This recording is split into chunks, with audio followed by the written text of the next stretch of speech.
ओम साई राम। कैसे हैं आप लोग? आई होप सब ठीक होंगे। चाहे आंधी हो या तूफान, आप अपने लाइफ में सुख शांति और स्वस्थ ज़िंदगी चाहते हैं, अपना भी और अपने फैमिली का भी।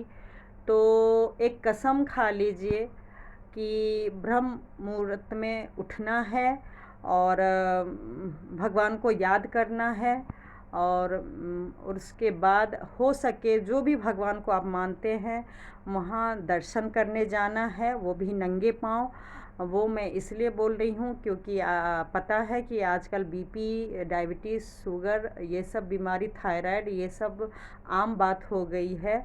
और आज की डेट में मतलब घूमना बहुत ज़रूरी हो गया है और हम लोग मतलब काम में इतना बिजी रहते हैं। आजकल की लाइफ स्टाइल ही ऐसी हो गई है कि मतलब हमारे पास सच में टाइम नहीं होता है और उसके लिए टाइम निकालना बहुत ज़रूरी है। और हम कैसे टाइम निकालें, मैं कैसे टाइम निकाली हूँ। तो कुछ परिस्थिति ऐसी होने से ना अपने आप इंसान को बुद्धि खुलती है और मेरे साथ भी ऐसे ही हुआ। मतलब मेरे हस्बैंड का बार बार ऑपरेशन कैंसिल हो रहा है बीपी हाई के कारण।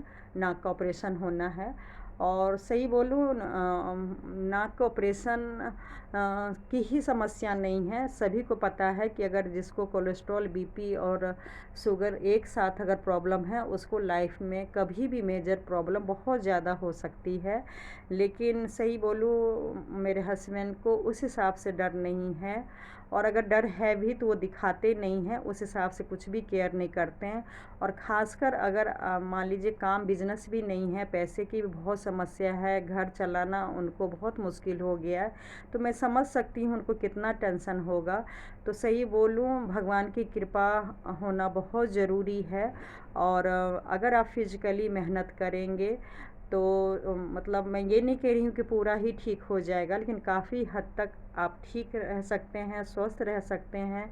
और अगर भगवान की डेली आपका दर्शन हुआ तो जो भी काम काज नहीं है, जिस चीज़ से भी आप परेशान हैं, अगर घर में सुख शांति नहीं है, कुछ भी है, तो उसमें भी बहुत ज़्यादा चेंज आता है। और ये मेरा खुद का काफ़ी सालों का एक्सपीरियंस है।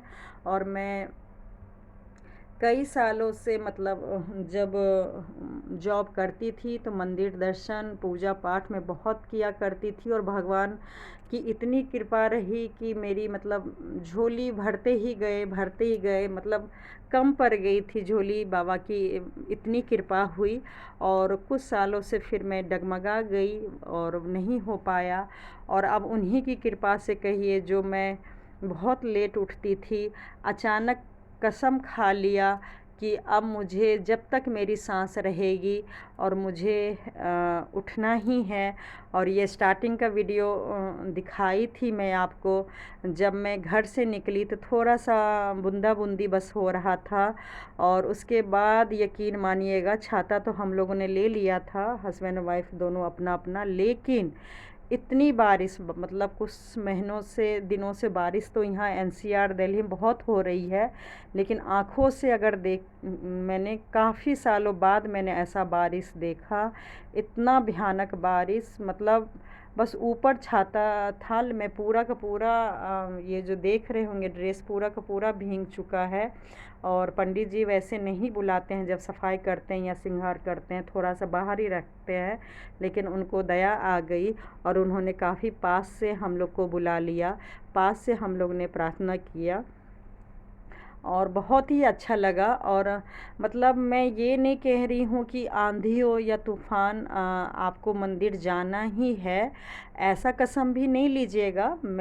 वैसे मैंने कसम लिया है कि डेली मुझे जाना है, लेकिन परिस्थिति पता है, कभी बहुत ठंड हो सकती है, कभी धूप हो सकती है, कभी कुछ प्रॉब्लम हो सकता है। तो मैं हस्बैंड को तो खैर नहीं बताऊंगी, ये सब कसम देखिए मैं अपने हस्बैंड के लिए ली हूँ। वो बहुत ही ज़्यादा लापरवाह है, वो कभी घूमते हैं कभी नहीं घूमते हैं, कभी पैर का दर्द बताएंगे, कभी सर का दर्द बताएंगे, कभी कुछ, कभी ये काम है, कभी वो काम है, जबकि काम भी नहीं है। मतलब बिजनेस भी उस हिसाब से नहीं है, जिसके लिए लोग डेली काम करें, डेली जाए, लेकिन फिर भी एक लापरवाही कहिए कि बहुत ज़्यादा है। बस मेरे दिमाग में आया कि वो बाबा को बहुत मानते हैं, वो किसी की बात नहीं सुनेंगे, मुझे पता है। वैसे भी कोई उनको खैर ना कहने वाला है ना समझाने वाला है। तो मैंने बस बाबा का सहारा लिया और उन्हीं की कसम धर्म दी कि अब जब तक ज़िंदगी सांस है तब तक हमें मंदिर जाना है। और ये काफ़ी दूर है हमारे घर से, लगभग मॉर्निंग में 1 घंटा लग जाता है, 1 घंटा जाना 1 घंटा आना। धीरे धीरे थोड़ी सी स्पीड बढ़ेगी तो थोड़ा सा कम भी हो जाएगा और पूजा करने में भी टाइम लग जाता है। लेकिन अपने लाइफ के लिए, अपने फैमिली के लाइफ के लिए, सुख शांति के लिए सोचिए, ये मुझे बहुत ही बड़ा ऊपर वाले ने गिफ्ट दे दिया है। आप बच्चों को प्रॉपर्टी दें या ना दें, लेकिन अगर ये सौगात अगर दे दिए कि मॉर्निंग में 4 साढ़े 4 में मतलब उठना है और भगवान के दर्शन कीजिए तो भी अच्छा, और थोड़ा सा घूम लीजिए तो भी अच्छा। नहीं तो अगर स्टूडेंट है तो पढ़ाई करे और जॉब से पहले ज़रूर चले जाए तो अच्छा है। तो कुछ लोग ये भी कहेंगे कि भाई पंडित जी भी तो डेली दर्शन करते हैं, या क्या नाम है, वहाँ के पुजारी फूल जो बेचते हैं, जो वहाँ सफाई करते हैं, तो वो लोग का किस्मत क्यों नहीं बदला। तो यकीन कीजिएगा, एक जन्म से किस्मत नहीं बदलता, कई बार पिछले जन्म के हमारे कर्म होते हैं। और यकीन मानिएगा, जो भी वहाँ काम करते हैं, एक नॉर्मल लोगों से तो उनका पक्का ही लाइफ अच्छा होता है। मेरी कुछ लोगों से बात भी हुई और उनका बच्चा लोग, मान लीजिए उनकी किस्मत पंडित जी या फूल बेचने में निकल जाएगा, लेकिन उनका बच्चा बहुत कुछ कर जाएगा। ये मुझे भरोसा भी है और पता भी है कि उनके बच्चे लोग बहुत लायक होते हैं। हमारे फैमिली से ज़्यादा उनके घर में सुख शांति रहती है। तो इसके लिए तो करना ही चाहिए।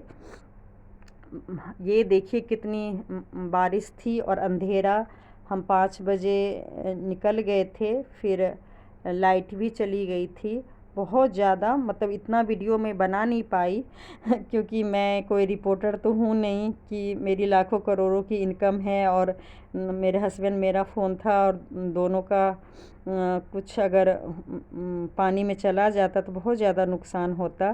तो इसलिए मैंने थोड़ा बहुत ही वीडियो बनाई हूँ और सिर्फ ये इसके लिए बस बनाई हूँ कि अगर आप चाहेंगे तो कुछ भी कर सकते हैं। सही बोलूँ तो मैं कुछ महीना साल भर पहले यूट्यूब में पता है कितना मेहनत है, या ऑनलाइन तो मैं रात के 2-2 3-3 बजे तक काम करती थी। जब ब्रह्म मुहूर्त में लोग उठते हैं तो मैं सोती थी और वही सब उल्टा पुल्टा होता था। और मैं चाहती थी कि ऐसा ना हो, लेकिन ऐसा ही बार बार होता था।